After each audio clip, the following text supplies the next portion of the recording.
Logan Paul is going to join the Vision, and Rey Mysterio returns to a big ovation. My name is High Crowd, welcome to Wrestle Ramble episode 15, Monday Night Raw review. Let's get straight into the biz. Jump into the deep end with me. We kick things off tonight with CM Punk and Bronson Reed and Braun Breaker and Logan Paul for some reason and Paul Heyman all having a tussle and a tiffle about different things, and somewhat it was absolutely shite. Braun and Bronson Reed coming out to the opening of Monday Night Raw and then ending the show. Oh my god, I get that they're good, but we have seen this countless times. I think I've seen this more than I've seen my own eyeballs, and that is more than enough in my entire life. I have only seen them none, by the way. What am I talking about? Before Braun and Bronson Reed came out, Logan Paul comes out and announces that he is going to try and fight CM Punk for his championship. As he said, in his own words, CM Punk, I will have anyone come out, any single person, and he was name dropping a bunch of people, and then Logan Paul comes out and is like, we're going to championship. You think I got the brass knuckles just for a reason? So yeah, that happened, and they had a little bit of a tiffle in the ring, and then Bronson and Braun Breaker do come out, and then they're like, Paul Heyman, hey, if anyone's going to be challenging for your championship, it's going to be Bronson or Braun Breaker. And then they circle around the ring, Logan Paul gets out and is like, see you later. Braun first though does push him into the barricade, that's pretty funny, knocks his head back. But yeah, he is going to leave, and then Bronson and Braun are whacking CM Punk in the ring, and he's like,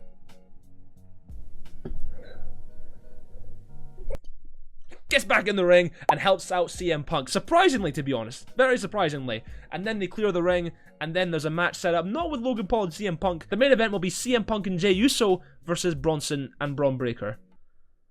Huh? But anyway, yeah, that's the main event set up, apparently. It was breaking news throughout, like, halfway through the show. It was a weird thing going on, but yeah.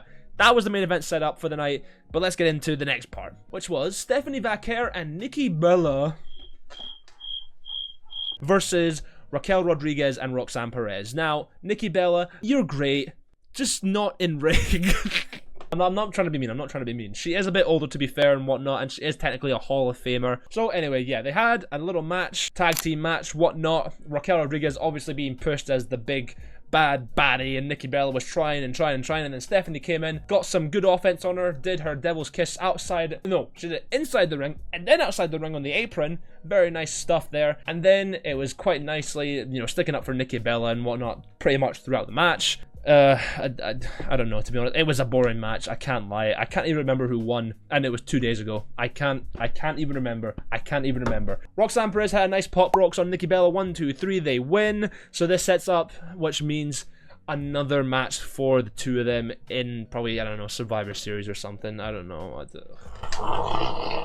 That's what it sets up. What was funny about it? I don't know. Nikki Bella had great personality. Penta versus El Grande Americano was next. Now, this is just a nice little rivalry match because we know, as per the norm, El Grande Americano is Mark Henry, so he was going to fight little Penta for a little match. He brought out his little minions. Can't remember their names. Don't care about their names. They're boring as fuck. But yeah, there was another layer of the chocolate cake added to Penta's entrance. He got in the middle of the ring, Cierro Miedo, and there was fucking pyros from each corner of the ring and a little circle with this blades around it. Oh my god, it looked brilliant. It was fantastic.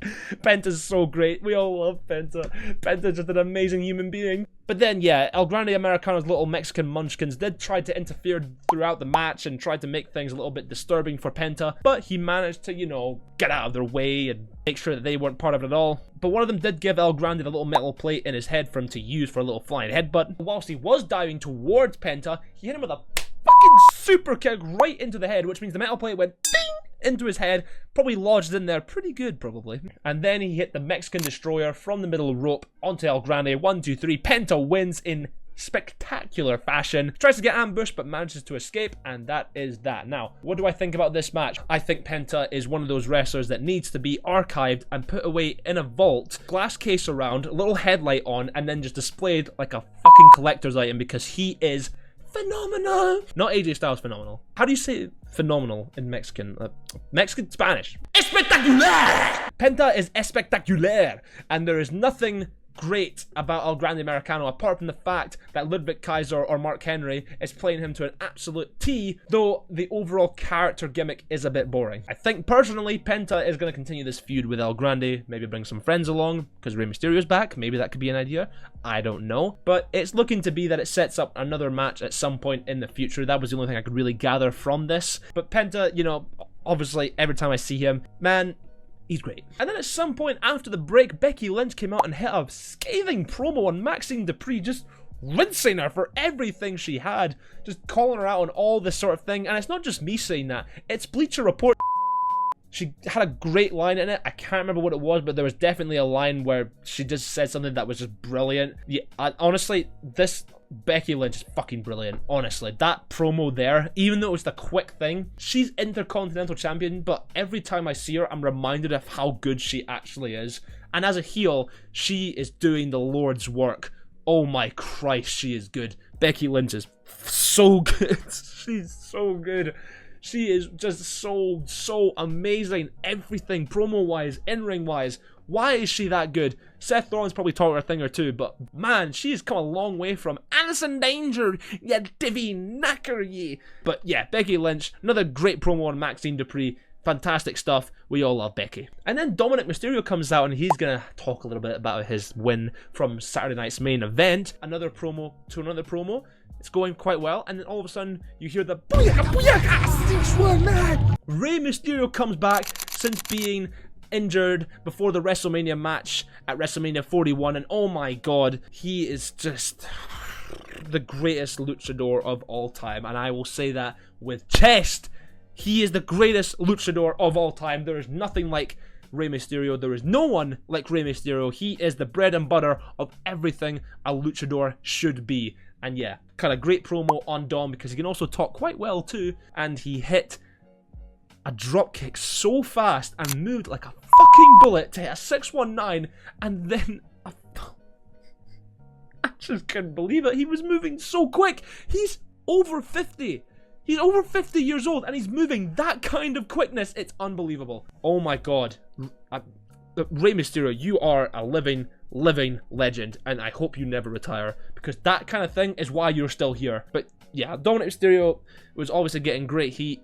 Rey came out, absolute goddess of a good guy, but they were cheering for Dom at one point, which was interesting. Very interesting that they're cheering for Dom. It's most likely because Dominic Mysterio is one of the greatest heels currently in the business, but yeah, they couldn't, you know, boo Rey. You can't ever boo Rey. What could you boo him for? When he was unmasked at WCW? That was like 30 years ago! But yeah, obviously, Rey Mysterio, another great guy, another great opponent. Obviously, it's going to set up a match at some point, but yeah, Rey Mysterio, I love you. Then we had the Kabuki Warriors and Lyra versus Bayley, as they're in a rivalry right now with all 4 women or something like that. I don't know. The match was okay. I think, you know, Asuka is obviously going to be just the main focal point. As I've said before, Asuka is just technically and predominantly one of the best women's wrestlers you can ever see. Lyra is obviously going to be up there at some point. She's still learning, but right now she is just absolutely fantastic. I'm just praising these women off and on and all kind of thing. Someone like Becky Lynch needs to be studied, but I think someone like Lyra Valkyria needs to be studied for the betterment of the future. Yeah, the match was fine. Nothing too crazy happened apart from the fact that Alexa Bliss and Charlotte did come out to try and help Lyra and Bayley. Maybe the Kabuki Warriors bring in 2 more people. I don't know. I couldn't tell you, but something's going on in the background, maybe to set up something big. But overall take, good match. Kabuki Warriors are a bit boring. Lyra and Bayley are not boring by themselves, but together they make for a pretty bog standard tag team. But it's not going to be like the tag team that we're about to discuss right now, which is AJ Styles and Dragon Lee versus the Judgment Day, aka Finn Balor and Gigi Medina. Absolutely brilliant. They had a great match. AJ Styles is again the most phenomenal wrestler on the entire planet. Dragon Lee is getting there in terms of a luchador, being just a few levels below Rey Mysterio, but he is still absolutely brilliant. Finn Balor again being brilliant. JD McDonough he needs to be world champion at some point. I mean, controversial take, but putting a world heavyweight championship on that man would be the best thing you can do since sliced ah. The guy's got it all. He's so good in ring and he sells so well. He bumps like a champion. Oh my god, JD McDonough. You need a belt round your waist at some point, pal. Apart from the tag team championship, of course. Of course you have that. Well, you had it. You had the tag team champion, but I think you need a little solo one, like a US Intercontinental, hell, even World Heavyweight Champion.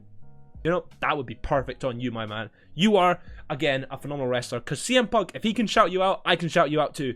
JD McDonough, you're great. But yeah, at some point, Dominic Mysterio did try to interfere in the match, but Sheamus came out, helped out his buddy AJ Styles. Who's he buddy with here? Dragon Lee or AJ Styles? I don't know. But yeah, they helped him out, and then AJ and Dragon Lee did eventually win, retaining their tag team championships. They're okay as a tag team, but personally, I would want Finn and JD back as the champions. I don't know, the tag team championship division is a bit dead at the moment. Like, I can't even tell you who should be champion, who shouldn't be champion. It's all up in the air at the moment. It's all round and round. But, you know, it's not bad. It's just, it could be better. And then finally, we have the main event that nobody asked for. CM Punk and Jey Uso versus Bronson Reed and Braun Breaker, because they have to end every show with a fucking tag team match against the Double Bs. Why can't it be Double Ds? I don't even give a shit what happened to the match. Logan Paul came out at the end and he teased about being in the Vision where he knocked out CM Punk or Jey Uso, I can't fucking remember, and then he went up to Paul Heyman, stared at him, and was like, and then gave him his knuckle duster shit, walked out the ring. That was how the show ended. Is Logan Paul gonna join the Vision? I certainly fucking hope not. I just hope Bronson and Braun Breaker just spear him and tsunami the shit out of him, because I don't want Logan Paul anywhere near anything that isn't a mid-title championship. I don't know why he should be anywhere near a big faction like the Vision. I don't know why he's involved in anything going on with the WWE. He should be back on YouTube where he belongs. I don't want him here. He is a phenomenal athlete though. He is absolutely brilliant. It's just he's not a nice person. I shouldn't be saying this. What if I do join the WWE and then I've got to have a match with Logan Paul and he finds his videos and then it's like, oh, yeah, I did say all of that, didn't I? But you know, we grow up. You know, in a couple of years, maybe we'll be sound. Or maybe I'll never meet the guy. Who knows? It's the future. It's not the future of pro wrestling, though. That's the Vision. And the Vision have no fucking vision. But yeah, what does it set up? Well, obviously it sets up Logan Paul potentially joining the Vision. And the joke is, fuck Logan Paul. So, that's gonna do it for the Wrestle Ramble episode 15. Hope you guys enjoyed, and be sure to like and subscribe and comment down below what was your favorite part of Monday Night Raw for this week. And if you want to tune in next time, we will be reviewing SmackDown. I said I was gonna do SmackDown last time. Well, guess what? I fucking lied. Welcome to the High Crowd channel. See you all next time.